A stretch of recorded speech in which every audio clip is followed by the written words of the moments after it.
Let's keep it going with the GANGSTA series, Volume 7. This time I'm talking about Chapter 38. If you haven't watched my previous reviews on GANGSTA, you can find on my videos list on my channel, JJ Wilson, as well as a playlist, anime reviews.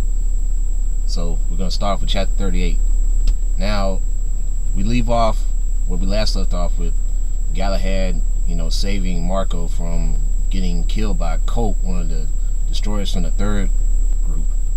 And Colt recognizes that Marco is indeed Spies, the one that uses the strings. Like, he recognizes his weapons, like, okay, yeah, he's from the old destroyers team, so I found this guy, I'm about to kill him.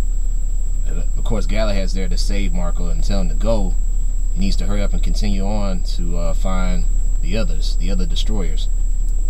And Galahad was going to fight this kid, and so the fight was pretty good.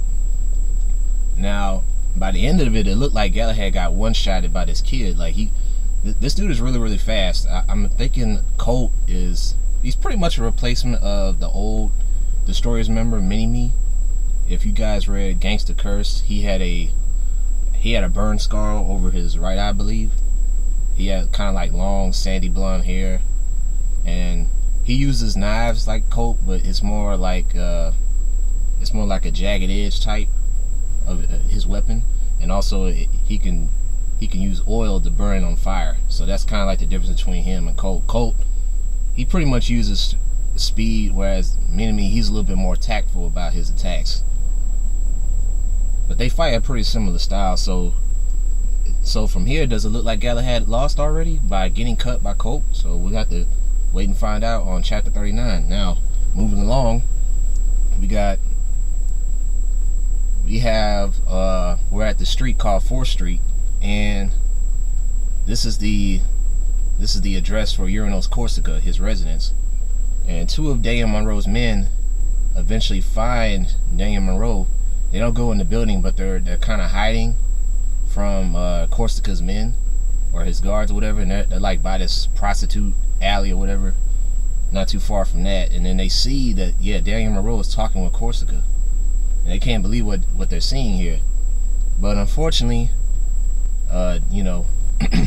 Erica, Delico's twin sister, Daniel Monroe's Twilight experiment or whatever, she comes in and she takes care of those guys to keep them from snitching, to keep them from telling everybody or anybody else that Monroe's allies that, yes, Monroe is talking with Corsica. So I think Ivan, the one that's controlling Erica, that's kind of keeping her under a leash, is he probably was aware of guys intruding the premises, so he sent Erica out to kill them. Or she may have sensed it on her own, who knows. But either way, we later find out that Erica is a special type of Twilight.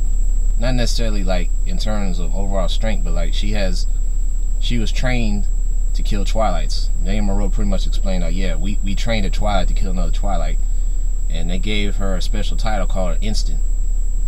And pretty much what that means is she was trained as a child to rid of herself of any type of feeling or sympathy of other people, and she has to be very obedient to the people that she serves, her masters.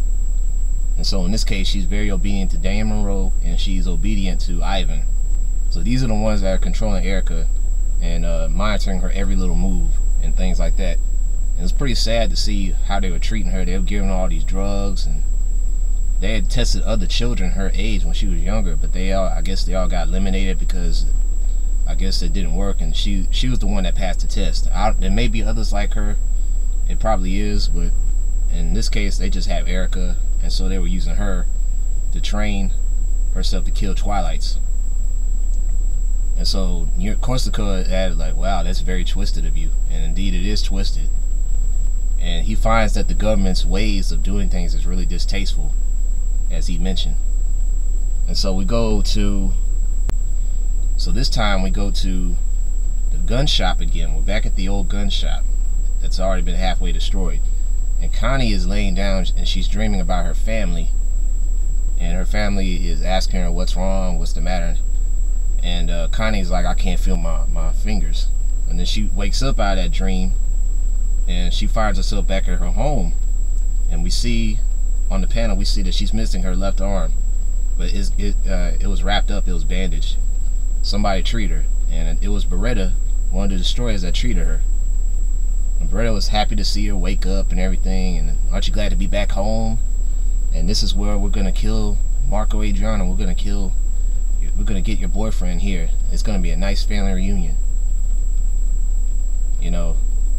And Connie responded to it. It's like, how can you find someone who's already dead? Talking about Marco. And Beretta, she went from having a happy face to kind of like a blank face of like, what you say? And then she kind of brushes it off. It's like, you're really weird, girl. But let me tell you something. Those eyes that you have, those aren't the eyes of someone that you're waiting for that loves you. Those eyes don't look like that. Your eyes looks like someone that wants revenge. You want somebody to enact revenge for you. But I'm here to tell you, we didn't kill spies. You're the one that killed spies. So she got pretty serious right there. And indeed, Spies is on his way. He's about to approach Stryker.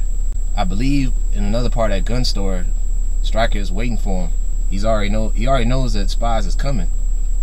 Marco is coming after him. So by the end of that chapter, we see that Stryker does sense Marco coming over there. He's about to attack him from behind. And he's like, I'm glad you're back, Spies. I really am. So yeah, the chapter, it wasn't a long chapter. It was pretty short. So we're gonna keep it moving. We're gonna go to chapter 39 right here. So keep it locked. Subscribe for more if you want to hear more about the volume 7 of GANGSTA, because I'm like halfway through the book now. And tell me about your thoughts and everything. I like to hear it. And you all take care.